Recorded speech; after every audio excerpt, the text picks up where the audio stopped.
Good morning, ladies and gentlemen, and I think we're mostly all here. Welcome to the Audit Committee for the 12th of April. First of all, are there any apologies?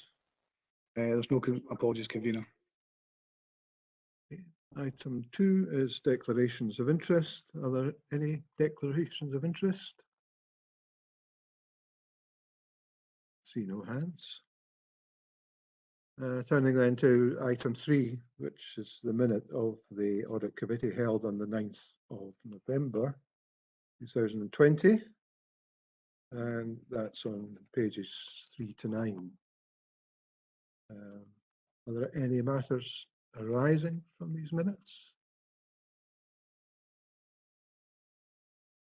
Are we all happy to accept this as a true record? Agreed. All agreed? Thank you. Item 4 is the internal audit plan for 2021-2022, and as you're aware, we don't have a head of audit, internal audit at the moment. Isabel Wright, who is acting in that capacity or co-acting in that capacity, will present the report. Isabel, morning, thank you. Thanks, convener. Morning, everybody. The paper that you've got today sets out the proposed programme of work for 2021-22. At paragraph 3.2, you will see that due to the continuing impacts of the pandemic, this year's plan is to take account of that. Audit Scotland highlight that the restrictions have and continue to affect capacity for audit work, and that although public bodies have now adapted how they work in response to COVID-19, further challenges are likely to emerge as we move into recovery from the acute phase of the pandemic. You will also note at paragraph 4.3 that the former internal audit risk and corporate fraud manager left the council in February of this year. Interim arrangements are currently in place with the appointment of a permanent successor underway. Taking these points into consideration, I've recognised that the internal audit team needs to be flexible and reactive, taking account of the resources that we have and emerging risks, but also the continuing competing priority of staff working across all services and the time that they have available to work with us. So on that basis, this year's plan is split as follows. At Appendix 1, you'll see that I've listed those assignments we're committed to undertaking on an annual basis. Most of these are externally driven. They're regulatory type reviews. Appendix 2 highlights our committed assignments being undertaken between April and September of this year. Appendix 3 lists 4 assignments that will be undertaken hopefully between October through to March. There will have to be a need to be flexible all through this, obviously. And any of these assignments not completed in 21-22 due to changes to the council's risk profile or competing priorities, they'll be rolled forward into next year's plan.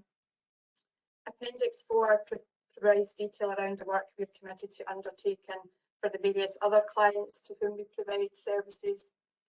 Paragraph 4.3 highlights that each year an internal audit annual assurance report is presented to committee. Internal audit will give an overall opinion on the council's risk management, governance and control arrangements. That's based on the work that internal audit carried out over the course of the year, and that will be at the June audit committee. The report will also include a summary of the work that has been undertaken in 2020-21. Hopefully you'll be able to see that this plan merges continued assurance type work whilst balancing the workload from COVID-19 risks. So to finish, I draw your attention to the recommendations at paragraph 2.1. In particular, can I ask that the committee approves the internal audit plan for the year, but to bear in mind they need to be flexible and the internal audit will direct resources to where they're most needed. Thank you. Happy to take any questions. I'll try and answer. Thank you, Isabel. Before I open it up, I've just an observation again, and I've made this these remarks at previous audit committees over the last 2 or 3 years in respect to the amount of time on our internal audit. And I know that there are other pressures on the audit, the internal audit team. It appears to me that the number of days that we have for audit has gone down by 22 days. Is that, am I correct in that assumption? It's gone down 32 days since last year's plan. Basically, that's a reduction more or less in the first quarter. I think that we're in this transition stage at the moment where we need to await the appointment of the new manager. We're obviously taking on the role at the moment, but that means there's a resourcing issue within the team. So we're hopeful that by the second quarter that will be resolved, because an appointment will have been made by then, and we should catch up again. So it isn't a great change really. I know 32 days probably sounds quite a lot, but it's really just in the first quarter, and it's just really through that transition. Thanks, Isabel. Question perhaps for Brian, I think, rather than Isabel. One of the things which is stressed is that we need to be assured that management has assessed the impact of COVID-19 on overall staff capacity, but I'm concerned particularly obviously with the staff capacity within the internal audit group. I'm just seeking assurance that we are, that management is supporting the internal audit team to balance their work on the programme of routine work against that's required for COVID-19. I don't know, Brian, whether you have any comments on that. Thank you, Convener. I think it's fair to say that internal audit look to work very closely with services and services management to make sure that the, by definition, finite resources are targeted to those areas where there's a shared assessment and understanding of the level of risk. Clearly, we can't cover everything. An internal audit, like all activities of the council, all functions of the council, are under pressure given the financial backcloth that we face.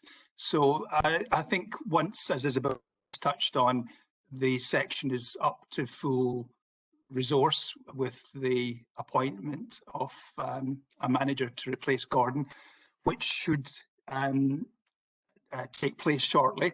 Interviews are diaried, and that will allow full stability to be restored. Though I must say, Isabel and Graham, who have been acting up in the interim, have been doing a sterling job, and I think the audit plan before you today is an illustration of that. And of course, in terms of the overall resources, we liaise closely with our colleagues in external audit, EY, from whom you'll hear later on in the meeting. So, in summary, Convener, it is a pressurised environment, but I think resources are being targeted in the most effective manner, we think. Thank you. Thanks, Brian. I'll open it up to any questions from members.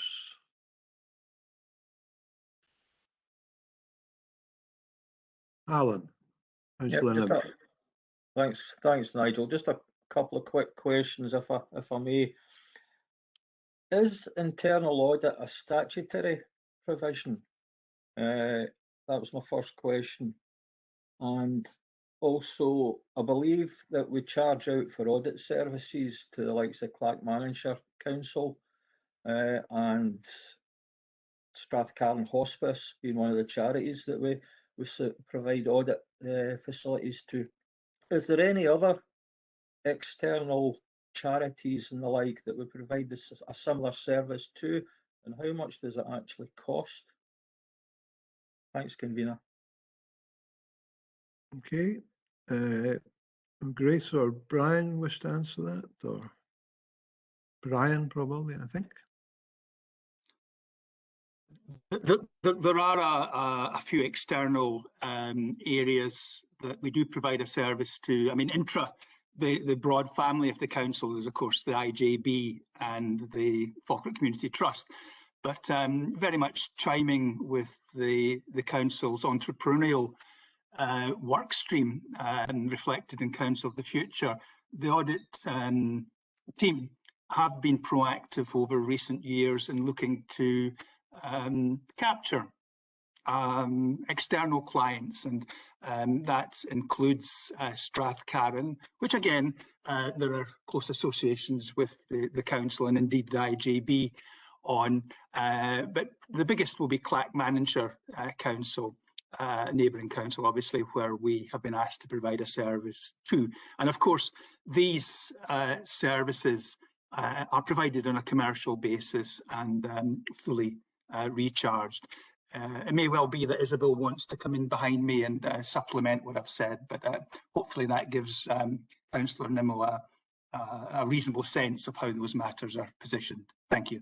Brian, sorry, just on the back of that, is internal audit a statutory requirement then? That was my first question. Indeed, and my apologies for not addressing that. It was the case some years ago that it wasn't a statutory service, but there were regulations which I can't recall off the top of my head that changed that, and I think internal audit now are deemed to be a statutory service, a required service. Thanks, Brian. And I think I'll maybe just supplement it.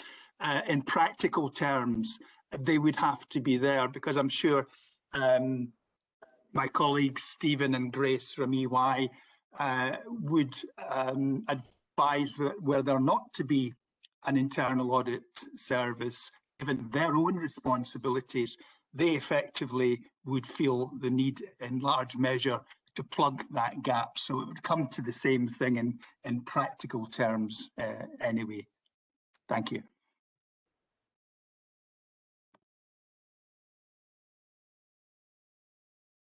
Councillor Meiklejohn.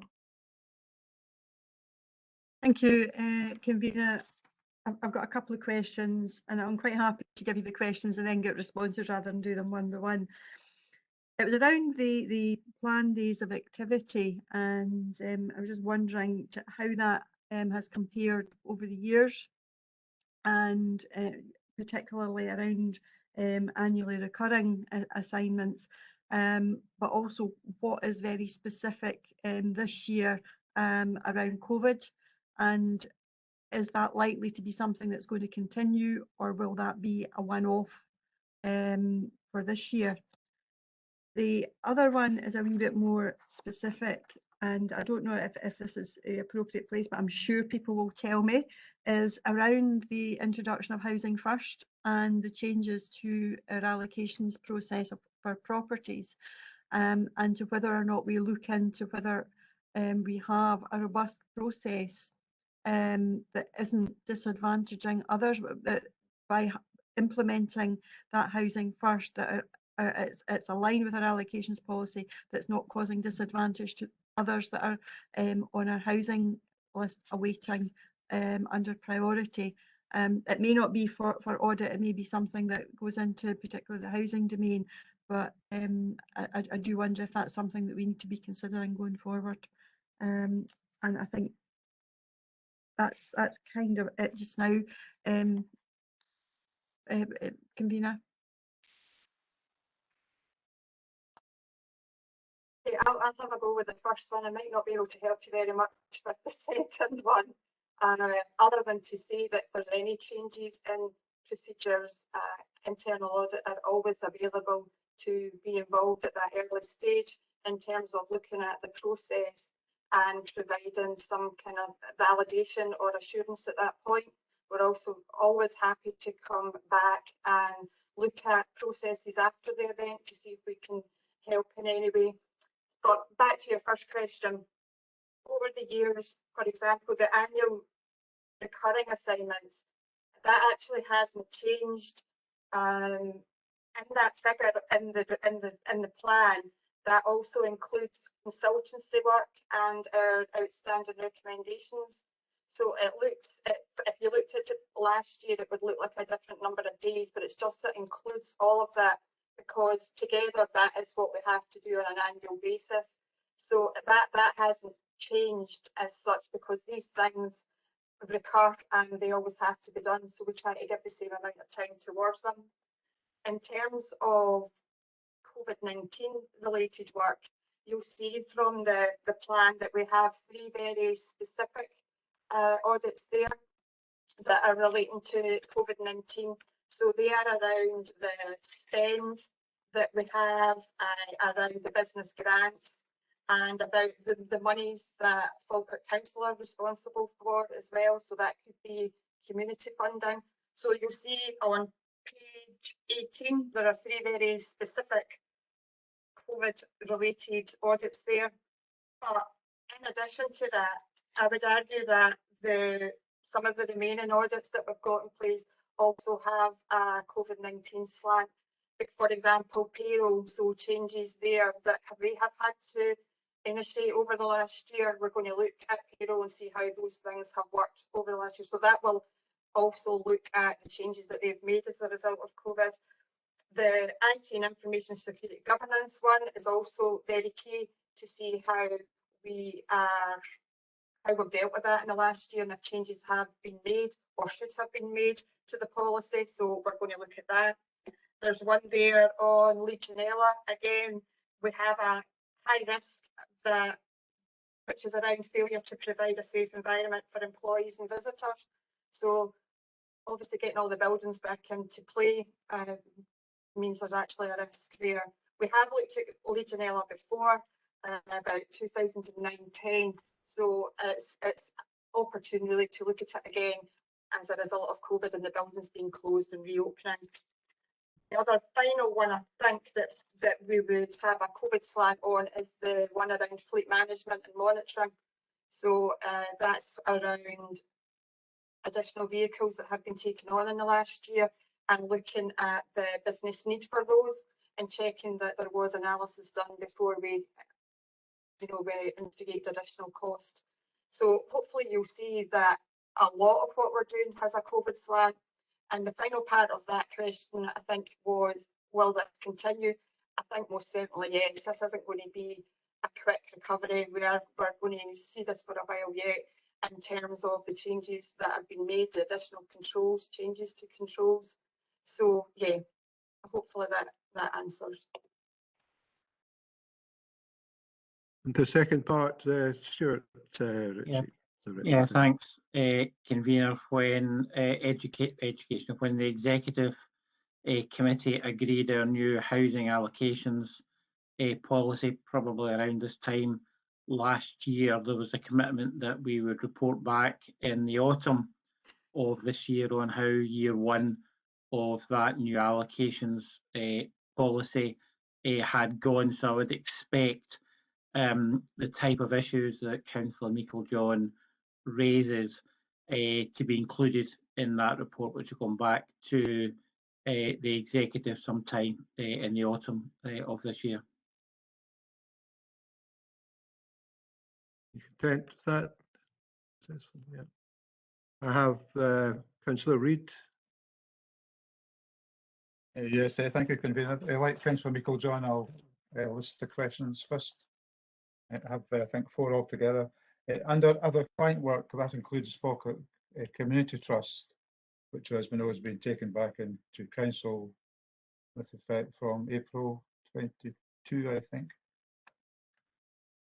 Well, it's this integration into other parts of the service involve more work when it concludes or less? In other words, when you look at the trust, you'll be looking to wind it up basically in terms of audit. Will that involve you in more work or less? That's the first question. And the second question is consulting with senior managers and agree in terms of reference with relevant chief officer. What if the chief officer initially does not agree with your proposals for full work? I take it then negotiations take place. That's the second question. And the third question concerns those payments made for COVID costs. I know some of the big stuff was handled by HMRC rather than ourselves. And there was an article in the papers at the weekend about from bailouts to furloughs, the Chancellor's picking Rishi's pockets, and refers to the extent to which corruption took place in applications. It does mention that a firm, so I can repeat it, that Papa John's staff had been told to pad out their amount of people taking meals. And in one instance, a restaurant seating 100 had put through a claim for 4,000 customers on a particular day. And there are thousands and thousands of cases being investigated. Have you any idea of what your work may reveal in that regard in local terms? And the last question concerned the review of Council of the Future projects. Many of the savings achieved there, and there are many, are quite difficult to sometimes put into pounds and pence. I take it you'll take that into account. So those are the 4 questions. Thanks, Councillor Reid. Isabel? Yeah, Isabel, can you pick up on the first of those regarding the community trust? Yeah, I can probably just try and go through all of them, hopefully. We haven't made a change to our number of days for the trust. Obviously, we do the work every year for the trust. We predict audits and we do that work. Now that's maybe not in the present situation going to be possible, but the days will be utilised as part of the process for bringing the trust back into the council. So we will be utilised hopefully as part of the structure in terms of the project management, and then at various points we can have an overview and provide assurance of how things are developing. Hopefully it is still at an early stage, but we will be looking to be have a continued involvement throughout the year on whatever changes are made there, and really just try and fit in with what is required. So hopefully that's the first one. So there's no change there in the number of days. On the second one about the chief officers and if they don't agree with field work, what we should be doing. We will always negotiate, we will always speak. Obviously this is the first part of that process in agreeing the plan, and the directors have had sight of it and are in agreement with what is in the plan. So when it comes to actually doing an audit, there shouldn't be a big surprise about what's there. How we perform that audit, we will always be open about, and if it's a sample of what we're looking at. So there's numerous communications throughout an audit. That means there's a flow of dialogue. So hopefully that answers that one. The third one about COVID costs and possible corruption and frauds. We, internal audit, are very invested in the COVID costs programme via the business grants work that we do. There's a lot of people over the council who are involved in that, and they're all doing great work and making these payments out to people who need them. Internal audit's role there is prior to payment being made. We also have audit work that's post the payments being made. We have the corporate fraud team who are involved in the majority of the applications prior to payment being made, and they're checking information on bank accounts and more or less looking for those kind of scenarios where people could have had an opportunity to commit a fraud. I also attend a COVID board meeting on business grants, which up until now has been weekly. So that gives internal audit a role in all the new funds that are coming out and the processes that are being put in place for them. So corporate fraud will attend that meeting and have an input to the information there. And then afterwards, after payments have made, internal audit, as they did last year, make do sample checking on a number of the payments that have been made to ensure that everything has been followed and that Scottish Government guidance has been followed. Those audits that we did last year were substantial assurance. There wasn't anything found. We didn't identify anything that looked to be a problem. So I would say that we're probably heavily involved, and maybe more so than in other councils, to try and not stop that, but detect it if it's happening. And the fourth one was around the Council of the Future projects. Yes, what you said is completely true. It will take a bit of work to get behind the information that's in there. And what we'll probably do is a sample of different projects and try and just see what each of them were saying and where they're at with them. But no, it's not an easy task. Okay, thank you, Convener, for that comprehensive answer. Thank you. Okay, just a kind of back up on question 3 that Councillor Reid said. So I'm right in assuming then that we have established new control measures to account for the distribution of the additional funds due to COVID-19. In a sense, Audit is looking at after the event, but can I have assurance that officers have not identified any weaknesses in the new controls that they've put in place? And if there have been, have any of these weaknesses been addressed? That's maybe one for Brian, I think. Or Isabel? Yeah. Convener, if I can maybe kick off, I think as Isabel has outlined, internal audit are heavily involved in the process. They've been involved in helping design the control systems, and they also will audit post the event, which you touched on. But they're also, particularly in terms of the corporate fraud team, actually integral or hardwired into the processing of applications. So before grants are paid, we have them acting as a gatekeeper before cash is released. And my understanding is that there's quite a few potentially fraudulent applications that have been made, and it's reassuring to find that they've been identified and prevented at source rather than payment made and then trying to recover it afterwards. Convener, Douglas Duff, whose team's heavily involved in this, may wish to make a contribution, and Isabel may want to come back in as well.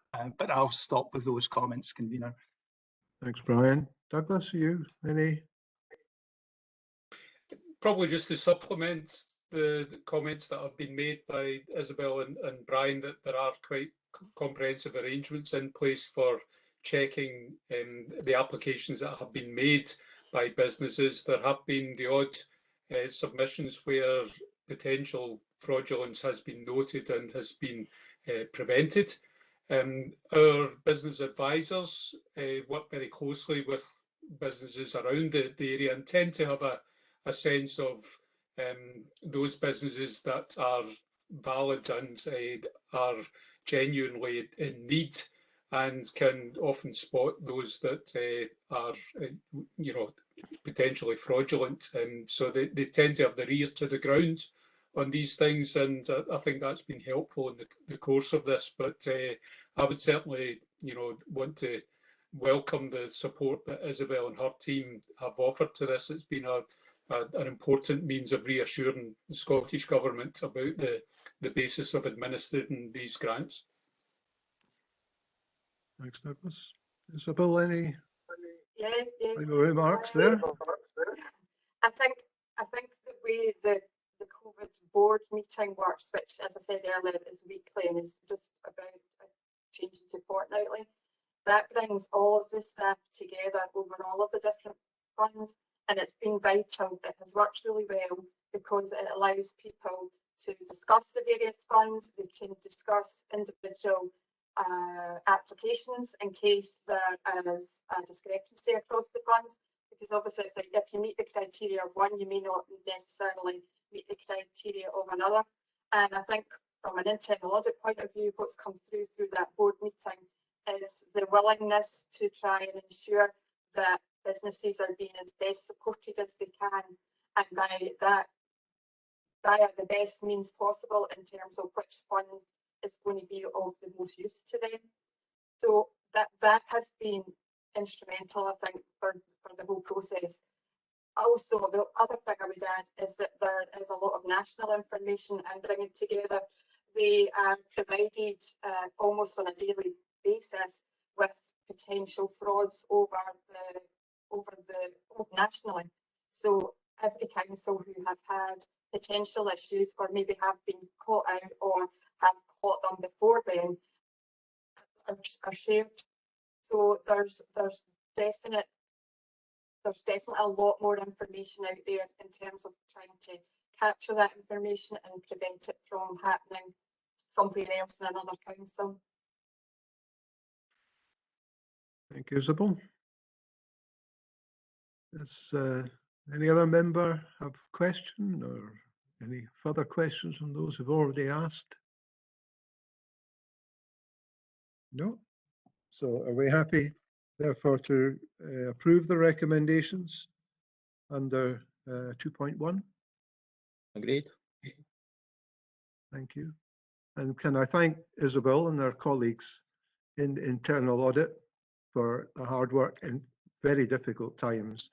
We're all trying to keep healthy in mind and body, and you're doing your bit to keep the corporate body healthy and safe as well. Thank you, Isabel. Thank you. Moving on now to the next item, which is the external audit plan. Yeah, that's it. That's why I couldn't find it.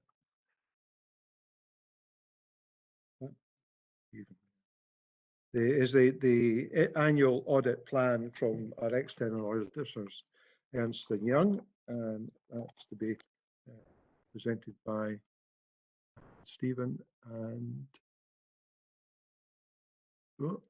Thank you, convener. Stephen Reid. Sorry. Yeah. Thank you, convener. I'm very happy to pick this up, and then when we open up to questions, I'm sure Grace will support. Convener, the plan, the provisional external audit plan is presented to the committee today, as is the case on an annual basis, to summarise our intended approach to the external audit to the council for the year ended 31st of March 2021. This year represents the 5th year of our appointment as external auditor. Now, in terms of the plan, I don't intend to go through it in detail. I'll take it as read, but I did just want to highlight a number of key aspects to the plan, convener, to support the committee's consideration and noting of the plan. Our responsibilities from prior years remain unchanged, and they fall into two broad categories. One is to provide an opinion on the annual financial statements, which Brian and his team prepare, and the other area is to consider and comment on the wider scope dimensions of public audit as set out within the Code of Audit Practice. Additionally, this year, the council will be subject to a best value review, and I'll come back and say a little more about that shortly. Recognising, and I know that the committee recognises this, but we are, while the outlook in relation to the pandemic as the country progresses through the vaccination programme looks more positive, clearly for all of us, then the ongoing impact of the pandemic and the tail on the pandemic is continuing to represent challenges both for the delivery of services, but also actually for the undertaking of audits, and hence this plan is issued on a provisional basis. The timescales that were in place last year and which the Scottish Parliament through the Coronavirus Act amended for the publication of draft financial statements and finalisation of financial statements will also apply this year. And Audit Scotland and the Accounts Commission have noted that there will need to be that ongoing pragmatism and agility and flexibility indeed in the production of financial statements and the audit of those as the impact and tail of the pandemic continues to be worked through for this year and indeed, in my personal view, for many years to come. The key areas of focus in relation to the financial statement audit are set out within the plan, and we will undertake that work on the basis of the materiality that we've set out in the plan, so the level to which we undertake the audit. An important number there and an important dimension there is that our approach to setting the materiality is unchanged, so the principles on which we set materiality is unchanged from prior years. And our intention will be to report to the committee all amended and unamended differences identified through the audit of over 250,000. There may also be some areas where we take a view that qualitatively those are important to bring to the committee's attention, and we will report those through our annual audit report as we have done previously.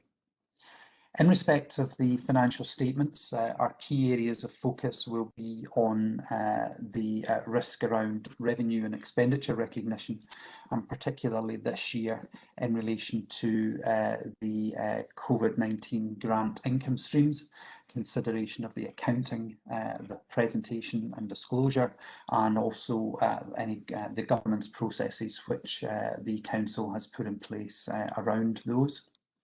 We'll continue to focus, as we have done in previous years, around the risk of misstatement due to fraud or error. And in relation to key judgmental areas around property, plant and equipment, and also the valuation of pension assets and liabilities, those again will continue to be key areas of the focus. Management and officers will use their own experts in supporting the numbers in the financial statements around those key judgment areas, and we will continue to utilise our own experts to support us as an audit team.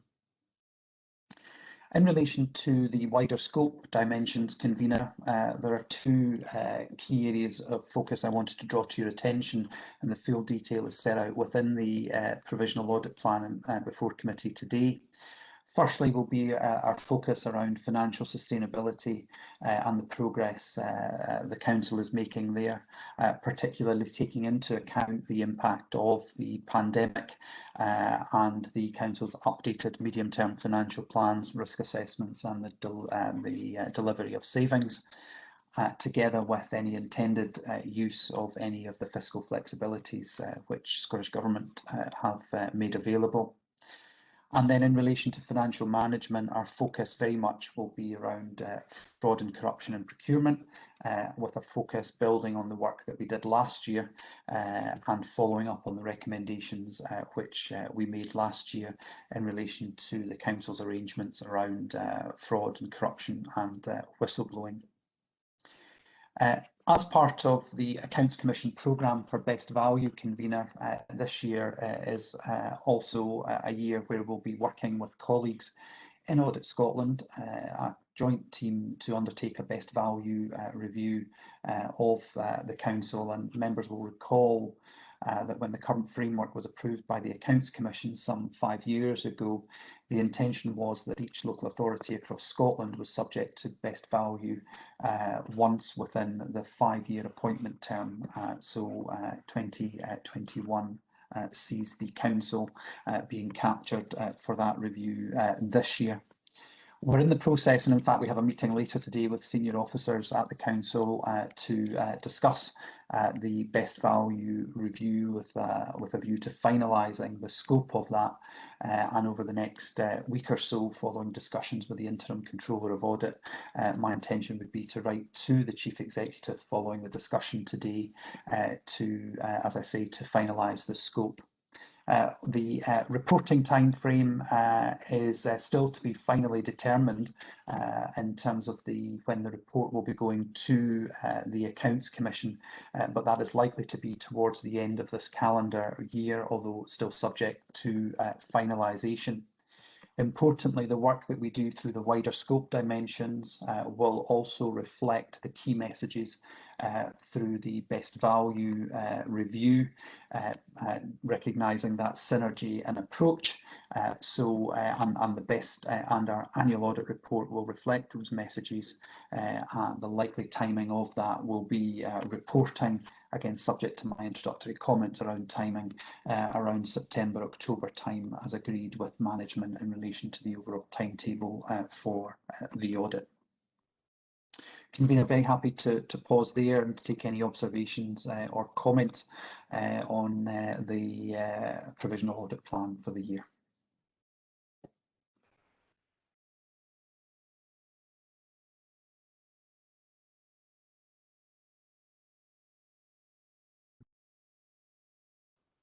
I think you're on mute, Convener.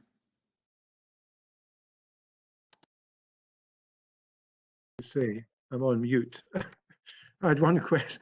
I had one kind of query just to kick off, not necessarily for Stephen, but perhaps for Brian, and it's under the valuation of property, plant and equipment. I'm aware that we did have some external audit input into the valuation in last year's accounts. Just to ask from Brian what provisions have been put in place for achieving what the external auditors are looking for in terms of valuation for the 2021 accounts, and what sort of impact has COVID had on the actual ability to achieve a reasonable valuation, given that there's likely to have been fluctuations in the estimated valuations because of the impact of COVID, etc.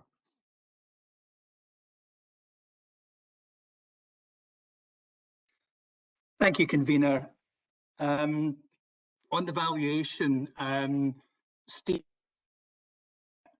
and I and my team had a recent meeting, in fact, a couple of meetings, which we do every year, reflecting good practice, both casting our eye back on the audit just completed, the accounts just done, to pick up any lessons learned, any improvements we can make for the next round, and on the back of that, looking forward to the forthcoming round. And as part of those discussions, inevitably the problematic issue of valuation was picked up on, and I think we have a satisfactory way forward. And it may well be Stephen or Grace might want to come in behind me if they feel they would wish to comment on that. On the second point, I think it inevitably and demonstrably has had an impact on valuations, but perhaps less so in the type of asset that we as a council are responsible for. And what I'm thinking about there is, you've probably read quite copiously in the media with the prevalence of working from home, for example, the impact that's having on office blocks and property, the almost profound, one would say, impact on retail in terms of online shopping, etc. So it's perhaps more in the commercial sectors that the biggest impact will come. And of course, our biggest area of asset in terms of valuation and indeed volume is council housing, social housing, with some 14,500 houses there.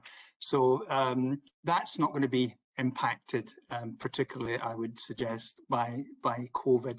But we do on the call have a property specialist and my colleague Douglas Duff. And it may well be, convener, that you would want to hear some observations from Douglas on that, because I don't pretend to be a property expert. I hardly pretend to be a finance one at that, convener. Thank you. You don't do yourself proud, Brian. It's Douglas, do you want to pick up on any, and then I'll come to Stephen for if he has any comments. As with Brian, and given the range of things that we increasingly seem to be involved in these days, I don't know that I would necessarily call myself a property expert these days, but we do employ a good number of experts in that field. And in fact, I was speaking to one of them just the other week, and one of our surveyors in the asset team was commenting that they've never been busier. That the letting of industrial and commercial properties is very active at the present time. Some of that has been down to lots of people looking for warehousing or storage space, given the range of demands that are on that sector at the present time, relating not just to COVID, but to Brexit concerns, but also quite a bit of activity in the retail market. And whilst we have seen a downturn in town centre properties and increase in vacancies there, we don't have a lot of town centre accommodation, so it hasn't affected us perhaps as much as it has in other areas, whereas other people looking for small units or extra space to accommodate social distancing has added some of the pressure. Obviously, Brian has alluded to the housing market, and that's a big driver in the property sector generally. And I think to some people's surprise, house prices generally have held up through the course of the pandemic, and it will be interesting to see once lockdown measures start to be raised, if the economy does bounce back, then just to what extent that affects housing prices and the ongoing activity in the market. I would just caution that there's lots of uncertainty around this, and given the situation with COVID, probably some concern that we've not seen the worst of its ongoing effects for the economy, that it could affect particular sectors, and property will be one of those affected. We do employ a number of people experienced in that area, but also when it comes to transactions and important transactions that we have to undertake, we engage the district valuer as support to give us advice and assurance about any transactions that we're entering into, so that we can make sure there are appropriate safeguards in place. Hopefully that's helpful, convener. Thanks, Douglas.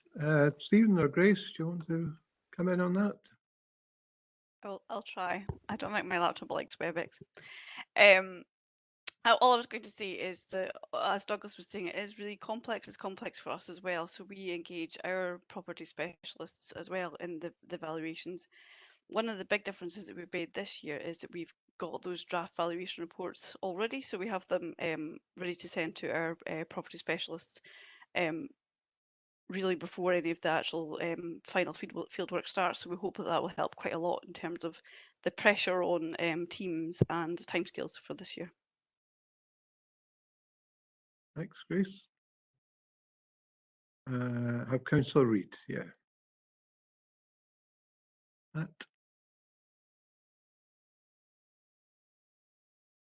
I must be confess to being slightly disconcerted by the fact the Chief Finance Officer has admitted he's not a financial expert, and the Director of Development Services has admitted he's not a property expert, but I might calm down after a while.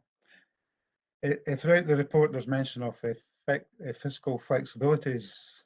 I think Mr. Smale said to us recently that some of those may have been taken away from us. I'm not sure if I got that correct or not, but perhaps you could expand a little bit on that one, Stephen. That's the first point. In 18, you talk about the inherent risk factors, and it's the third bullet point down. I'd like you to expand on a little bit.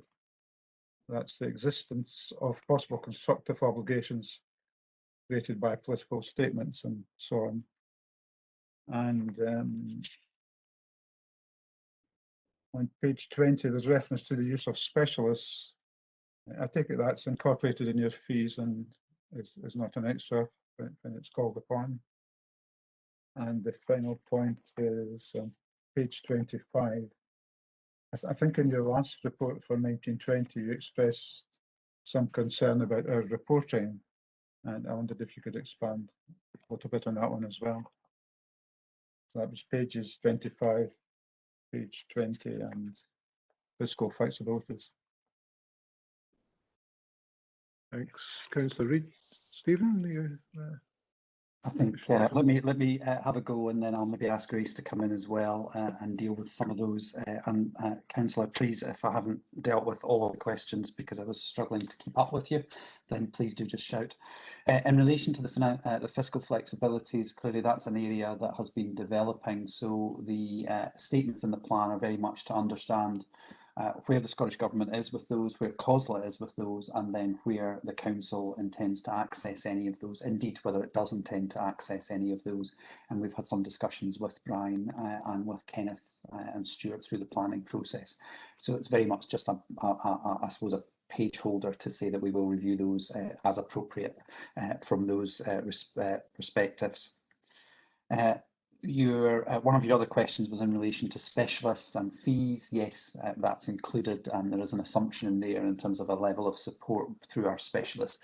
Clearly, if there's particularly complex issues where that needs to be revisited, then that may impact fees. But at the current time, then I'm not expecting that to be the case. Didn't do very well, Councillor. That was two of 5 questions. Do you want to give me the next one?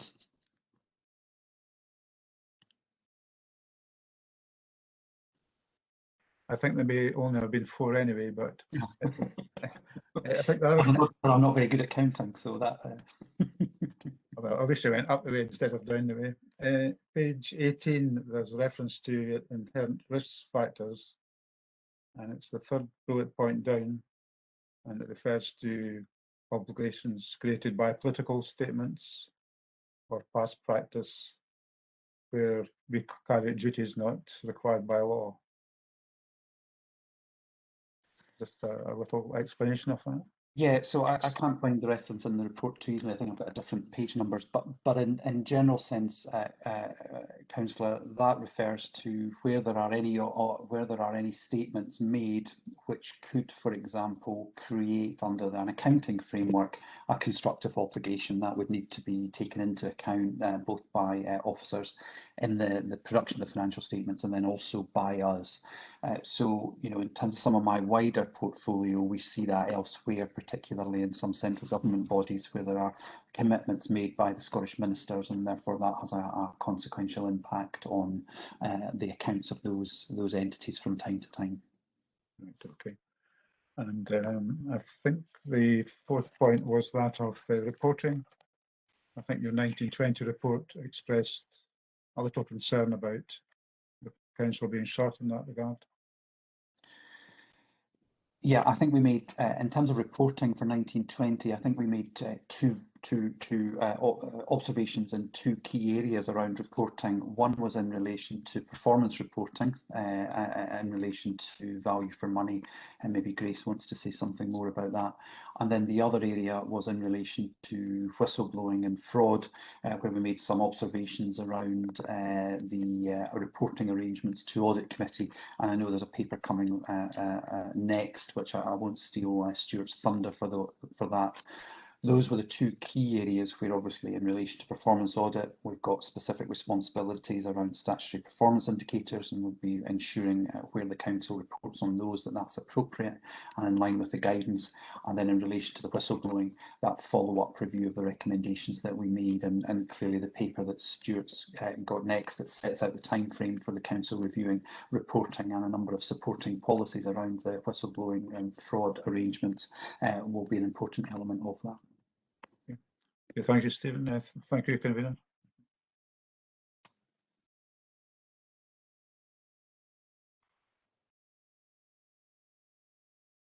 Nigel, you're on mute again. Thanks. Councillor Meeker, John. Cecil, thanks. Okay, thanks, Convener. I'm probably going to say, I'm probably going to be the one that's going to ask some of the questions that are in others' minds that are a wee bit, you know, anxious to ask. It was a wee bit about how the annual audit plan will link with the best value audit, and whether they are distinct or complementary. Also about the levels of time that each are going to then take to be able to service, remembering that we are still in that COVID environment and the recovery. And I'm also very aware that we're the first council that's going to be subject to the best value post-COVID. And we want to be able to get through this as smoothly as we can, but recognise that we still have some critical service delivery to do. So it's just about how we can manage all of that, and if there's to avoid duplication to a certain extent as well. Thanks, Cecil. Stephen or Grace? Yeah, very happy to pick those up, and I share Councillor Meikle-John's anxiousness in this area, and members will recall that recognising the immediate impact of COVID last year, the decision was taken by the Accounts Commission to defer the best value into the following year. For that very reason, however, recognising that the commitment to carry out the best value review by the Accounts Commission, and also the framework and the time that's passed since the last best value review of the council, and then the follow-up review 2015, I think 2018 from memory, then the view was taken that it felt appropriate to go ahead this year. The annual audit process and the best value review are very much complementary. So on an annual basis, we report through our annual audit report around the wider scope dimensions, those 4 areas that I've talked, that are highlighted in the plan, 2 of which I talked about, around financial sustainability, governance, value for money, and financial management. The knowledge that we've amassed over our term of appointment will support some of the key work and judgments. And then as the team are working through the field work for the best value review, and we'll finalise some of the timing in conjunction with officers. So this is very much about a collegiate approach with officers to ensure that collectively we're as pragmatic and flexible as possible. Then that field work will also inform the annual audit, and the annual audit field work will also inform the best value. So that's very much the framework that was envisaged by the Accounts Commission all those years ago when they set out this new best value model. In discussing with officers, Councillor, one of the things we're very conscious of is the impact of this at a time when, as you say, there are still critical, a correct focus on critical services and the delivery of services to service users. I'm also, rather selfishly, also aware of the impact it has on us as an audit team as well. So that's a shared concern that we do this in an effective and efficient way, and in as a balanced way. And one of the areas we'll talk about later with officers are some of those practical arrangements around timescale and reporting and approach, and how we link through to elected members, obviously, and also officers in the most effective way. Just thank you for that, Stephen. I think that gives them a wee bit more comfort that it's going to be that collegiate way forward, and the pressures on continued service delivery will be taken into account. Thank you. Yeah. Councillor Nimmo, did you have your hand up there? Yep, just a quick point, convener. I'm just looking at my notes here. I take it this report is merely for noting, because I see that there's no formal recommendation attached to the report. Is that correct? Just it could be important as to what happens with this report next. That's through you, convener. That's correct, councillor. It is for noting. The purpose is very much to set out our intended approach to support, members of the audit committee in your scrutiny of officers, and also to ensure that through the planned external audit work, there's no other areas where you consider are key risks from that perspective. Thanks for that, Stephen. Thanks, convener. Okay. Are there any further questions? Members or others? No? Are we happy to accept the report? Yeah, we note that. Thank you. And thank you to Stephen and Grace for your continued support. And I know you've had an extra year. I'm sure you're very grateful for that, or not. Moving on now, agenda item 6 is the corporate risk management update. And will that be Brian, I would guess, Mr. Smale? Yeah. Thank you, convener. You have before you an update on corporate risk and assurance arrangements. And as you'll be aware, this is an item that's reported to you regularly during the course of the year. And indeed, as reflected in para 1, 2 and the recommendations, is then referred on to the executive.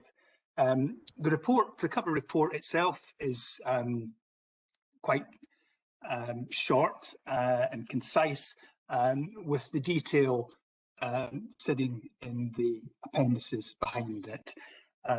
So in those terms, under section 4 considerations, the first area to be looked at is the risk dashboard, the corporate risk dashboards, which cover both corporate and operational risks, as well as providing an overview of the various working groups that are in play.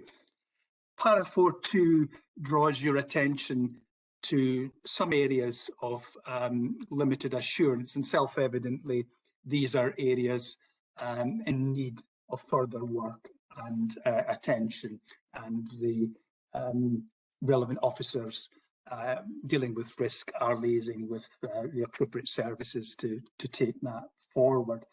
So that's reflected, the detail of that's reflected in Appendix 1. Appendix 2 is the actual risk register summary.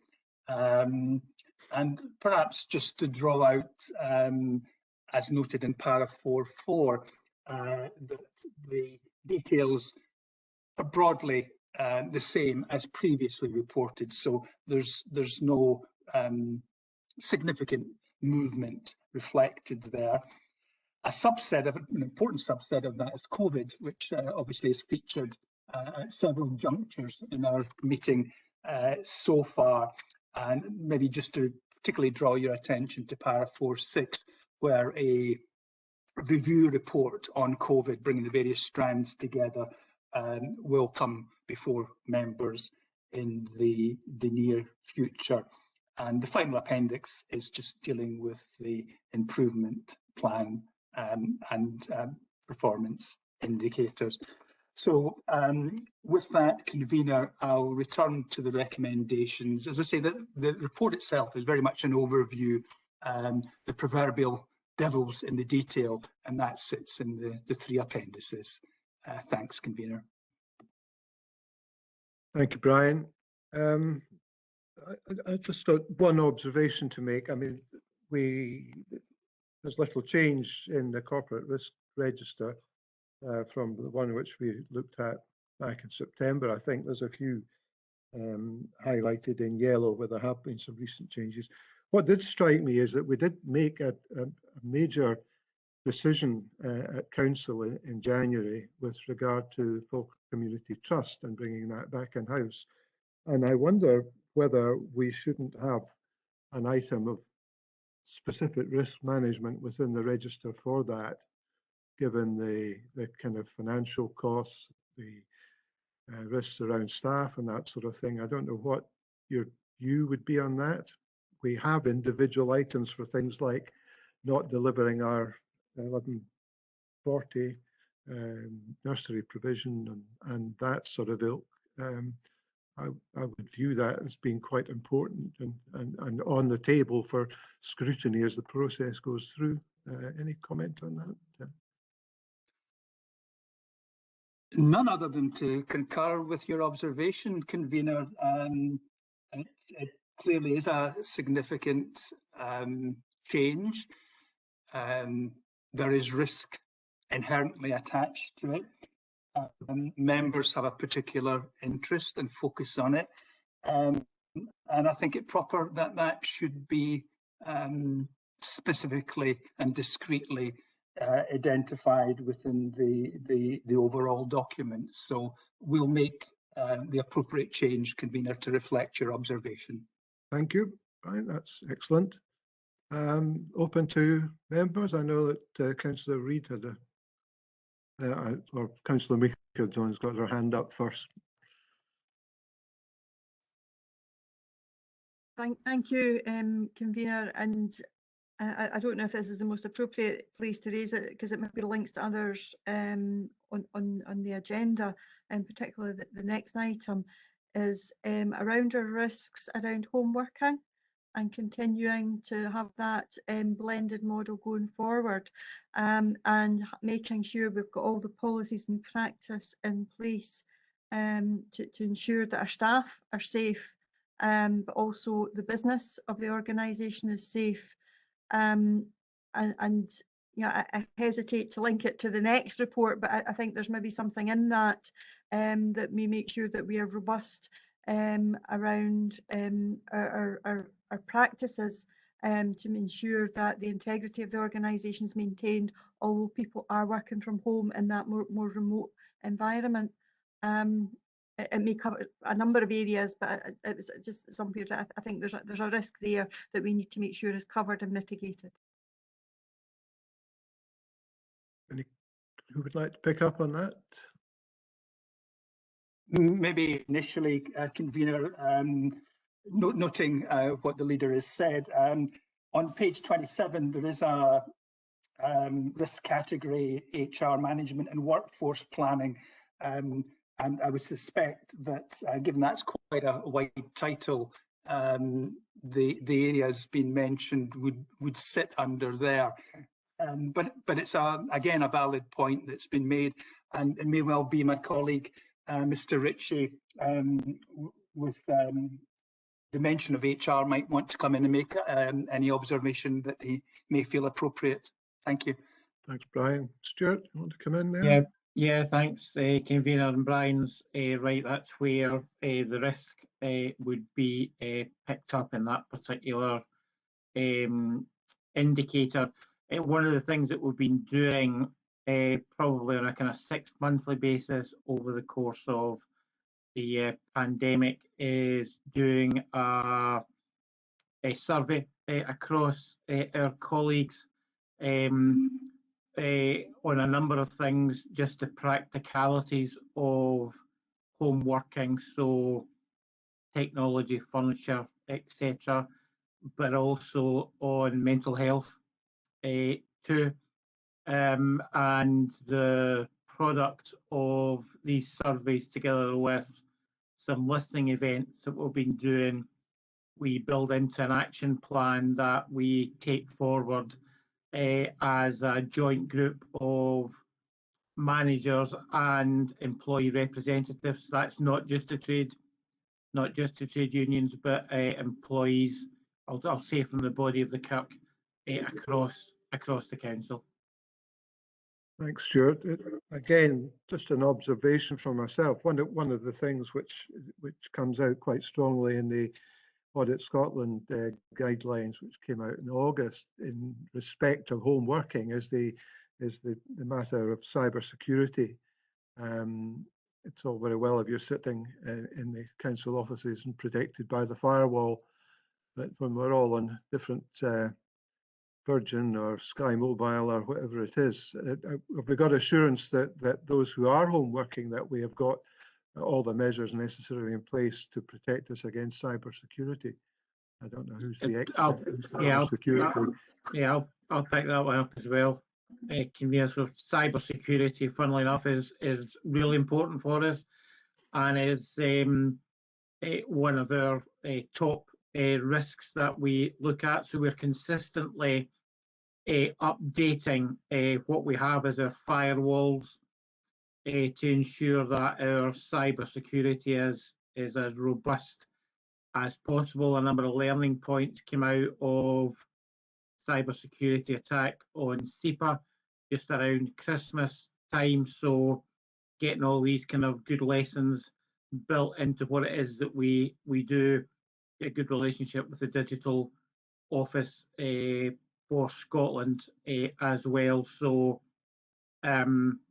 it's a risk we're aware of and something that, well, literally we're monitoring on a daily basis.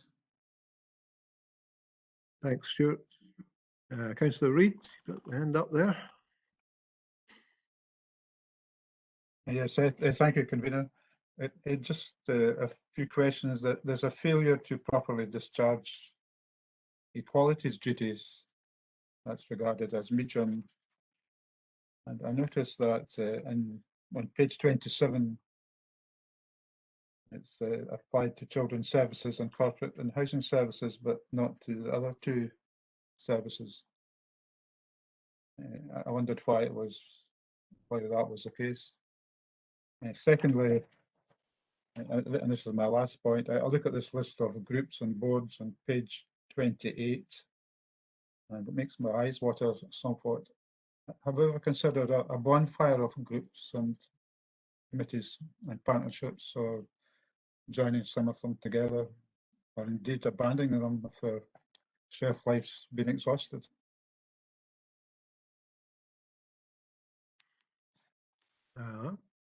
Stuart, do you want to pick that up, or no?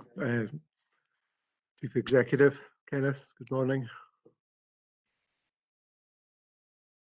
Yes, good morning, and thank you, Convener. I recall at an audit committee meeting last year that same point that Councillor Reid makes about the number of different groups was raised at that stage as well, perhaps by Councillor Reid on that occasion. And we did have a look at that immediately afterwards. And in fact, whilst I think as members know, I'm passionately opposed to having unnecessary groups or unnecessary meetings take place. When we reviewed that, these groups are there for a good reason.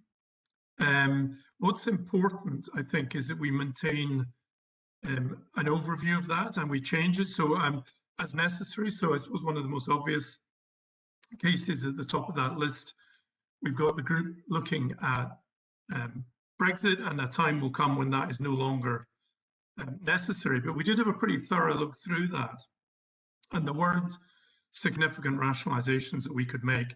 But the point is well made that we need to keep that under review.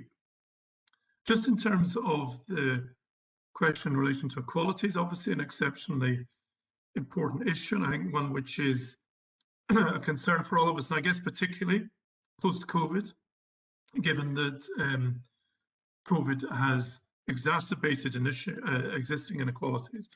What I would say to members of the committee, I'll leave questions on specific services to these services, but we do have a major report on our corporate management team today, which is providing an overview of our work on equalities and identification of outstanding action. So we are acutely aware of that. Work is being done to improve our position corporately, but in relation to particular service issues, I'll leave that for others to answer, Convener. Thank you. Cool. Any further comments or questions? You still have a hand up. Is that a historical hand, or you have another question? It's kind of, I'm meditating, but I'll admit it. Right. Whilst Councillor Reid meditates, anybody else, any other members wish to ask any questions regarding this? How's the meditation? Okay, so there are no further questions. We happy to accept the recommendations as outlined in paragraph 2.11, and under 2.12, are we happy to refer this to the executive for further consideration and approval?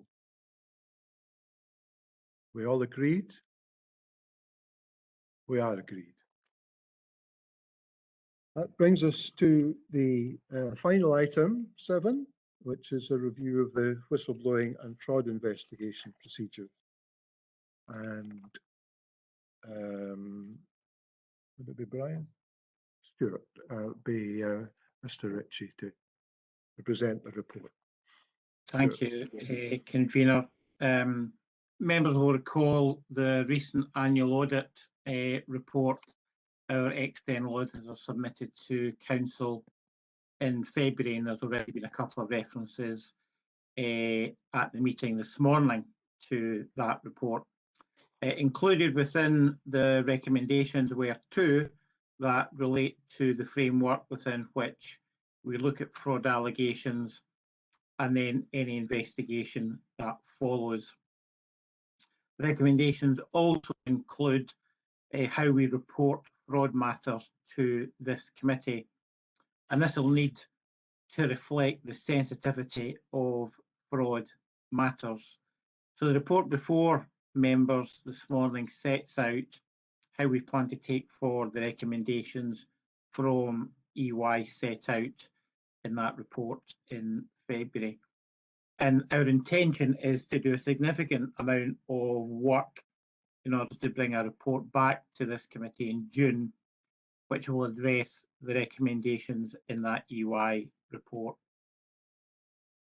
The work that we will do between now and the June committee will be informed by an internal review of policies, strategies and procedures, discussions with EY on lessons learned from the work that was undertaken as part of the last annual audit, and also establishing what best practice looks like from other councils.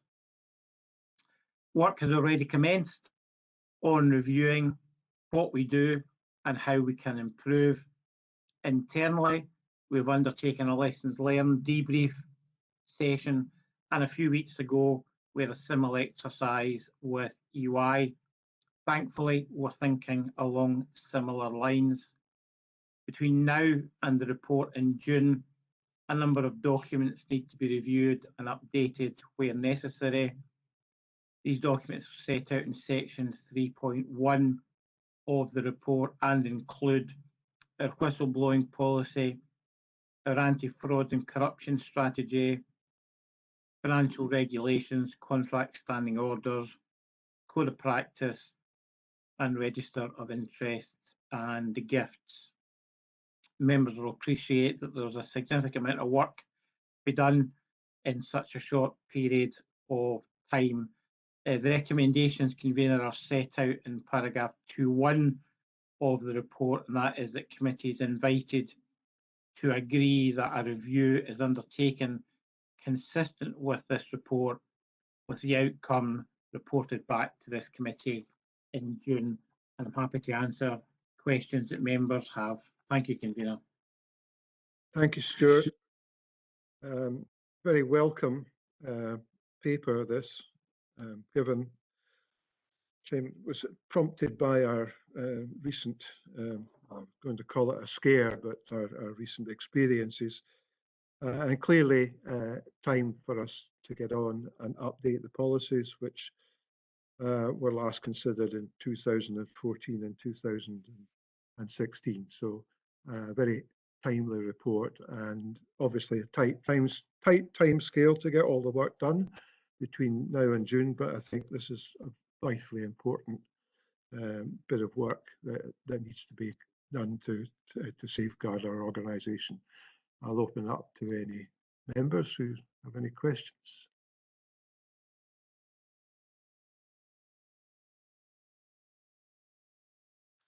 It's clearly a statement of intent, and you made your intentions clear, and obviously there appear to be no questions.